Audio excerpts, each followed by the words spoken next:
He's just this metaphor-riddled entity, that I just absolutely love, and I'm sad to see we won't be doing it anymore. Doesn't mean there can't be spin-offs, Rhys. No, exactly, yeah. I mean, who knows? Yes. Yeah.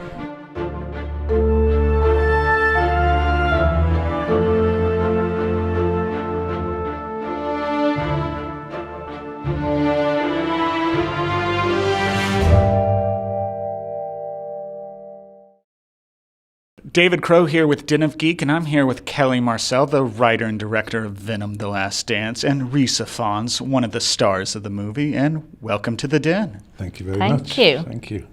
So, Kelly, you've been with Venom and Tom since the beginning, since going back to the 2019 film, or 2018.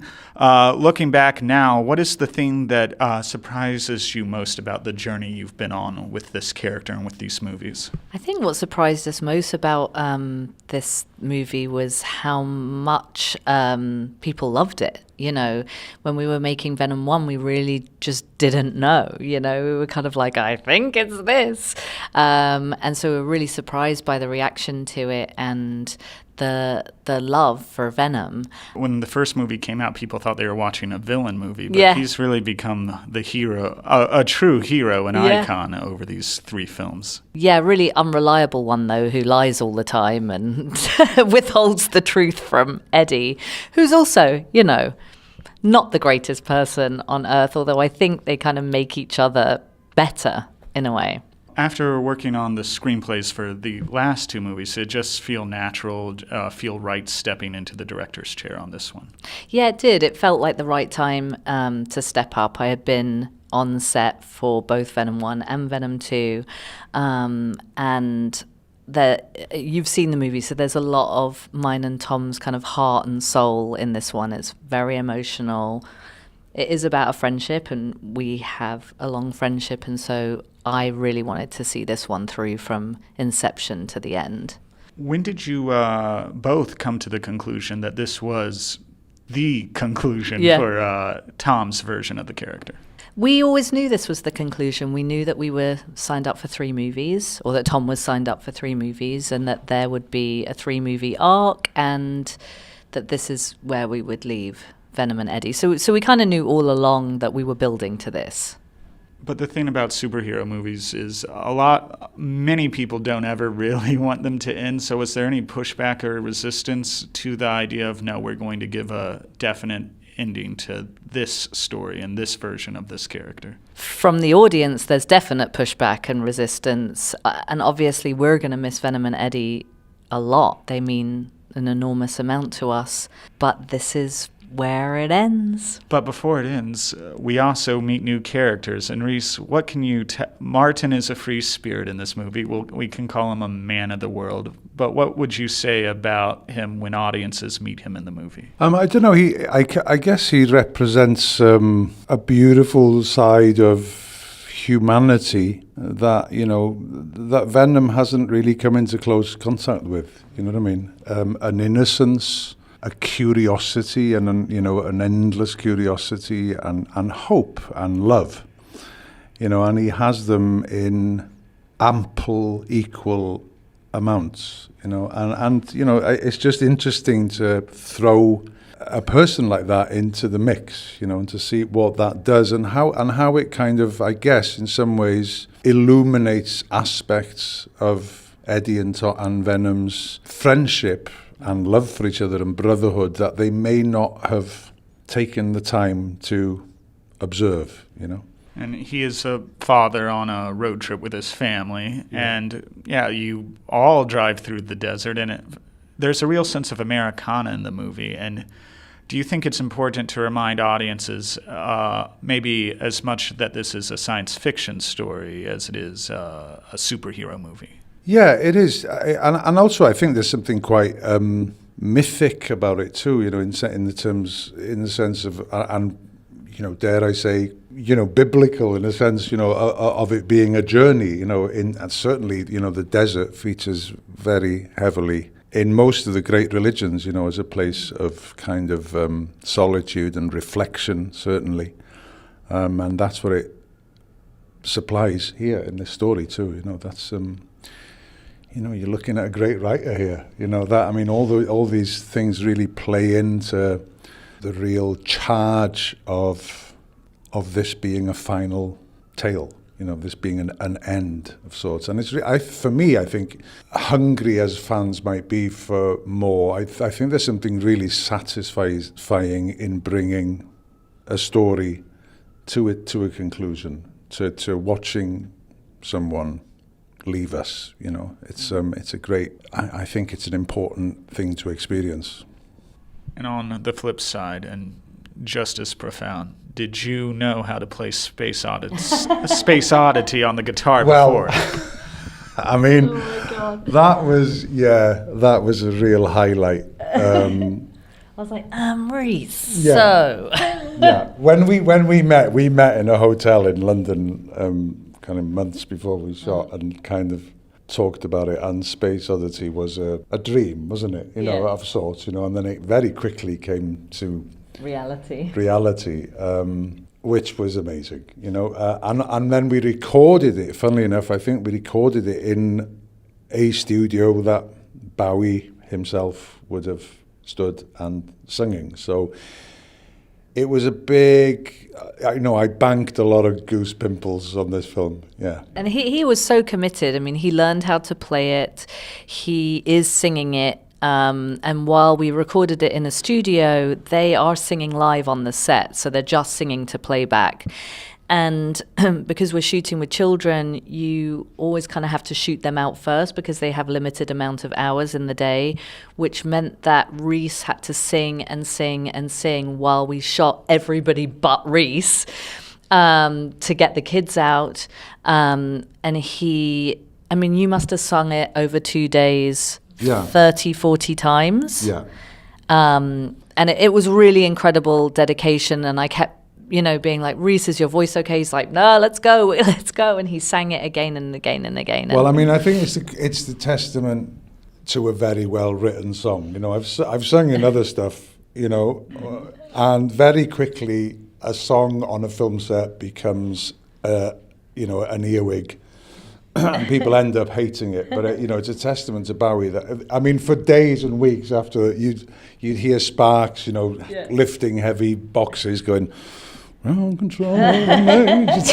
So we had the whole crew humming and whistling it, and because it's such a beautiful, beautiful song, and it really is, and it's just perfect for that moment for this film, and I think the Major Tom, there's an meta. unavoidable kind of connection there, so we're saying farewell to a great actor as well as a great character, and I think all those things play into the whirlpool of empathy that one leaves the film with, hopefully. I also really enjoyed in this portion of the movie, Kelly, that they are in the desert, and when Venom and Eddie get there, one of them says, "We're stuck in a wasteland." Of course they do. And I was curious, was that a little wink for you and Tom to your it is. Experience with Mad Max? Yeah, there's a lot in there. We're always kind of throwing in little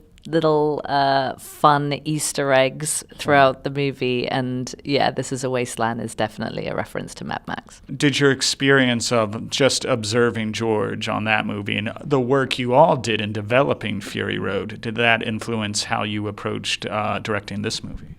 Do you know what? It really did. A lot of directors have had influence on me, one being John Lee Hancock, who directed Saving Mr. Banks, who dragged me to set every day and was like, "You're going to make a shot list." And I was like, "Why? I'm never directing." And he was like, "Well, you might one day." So he was a big influence on me, and George Miller, obviously a massive influence, not only because he's a genius, I mean, he's an absolute genius to watch, but he's also the kindest man, and he's incredibly gentle, and he runs a very kind, happy set. And I really thought the way that he was with everybody was so beautiful, and he showed me that you can build a family and you can make it fun. And so that when I asked these guys to come and make this movie with us, and promised them that it would be a fun time, and knew that that was doable, you know. It really, really was, you know, and that's not often the case, you know, for practical reasons on a film of this size, you know. But it really, really did. You know, you created a village, you know, that everyone, cast and crew, just loved showing up to every day, and it had a real, genuine warmth to it. And you know, when you have that as an actor, you just want to bring mice to the door of your director every minute of the day, you know. And we all felt that, and you know, you really did draw out some wonderful performances from everyone. You know, it felt really, just a safe place to fuck up and have fun, you know. Well, having fun, interesting. Venom has become an icon in the LGBTQ community, specifically after the last two movies. Did you feel a need or an interest in celebrating that in any way on this one? You know, I think we did some of that with Venom at the party in Venom 2 and talking about coming out of the Eddie closet. I think we continue to celebrate their relationship. It's a unique one, and it is a bromance in a way, and they do love each other. And, you know, they've left everyone that they love and everyone that they know behind in this movie, and I think kind of reached true symbiosis, whatever that means for those two. And, you know, it's sort of Casablanca in a way, isn't it? They finally decided to be together, and they can't, because the world will end. Oh, I didn't think of it that way. Do you view this as, maybe a love lost story in a way? Yeah, and I'm not necessarily talking about it in a romantic way, but I'm saying these two people love each other, and have also witnessed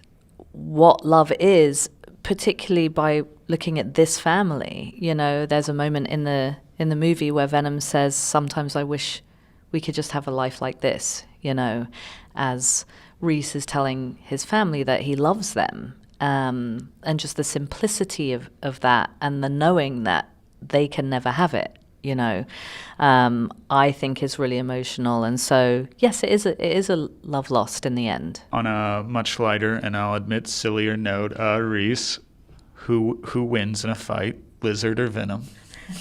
Oh, well, you know what? I would have to maybe put that one to one side. But I mean, in terms of a character, I absolutely love Venom and Eddie, and the relationship they have is just beautiful, you know, because Eddie's so flawed, like all of us. And I love that Eddie, this flawed guy, unwittingly becomes a superhero. I think I just doesn't want to. I just love that. I love that dynamic, you know, and I love, you know, Tom's performance, but that whole dialogue, the whole relationship between him and Venom is just beautiful, and it's at once, you know, a bromance. It's also about coming to terms with the voices in one's own head, you know. And not ignoring them or trying to keep them quiet, just accepting their eternal presence, you know. They will always kind of be there. It's how we listen to them that makes change, I think. So he's just this metaphor-riddled entity, you know, that I just absolutely love watching unfold, you know, and I'm sad to see we won't be doing it anymore. Doesn't mean there can't be spin-offs, Rhys. No, exactly. Yeah. I mean, who knows? Yes. Yeah. Thank you so much for coming by today, and Thank you for I really having us. enjoyed this, and congratulations on the film. Thank you. so much. Thank you so much. Thank you.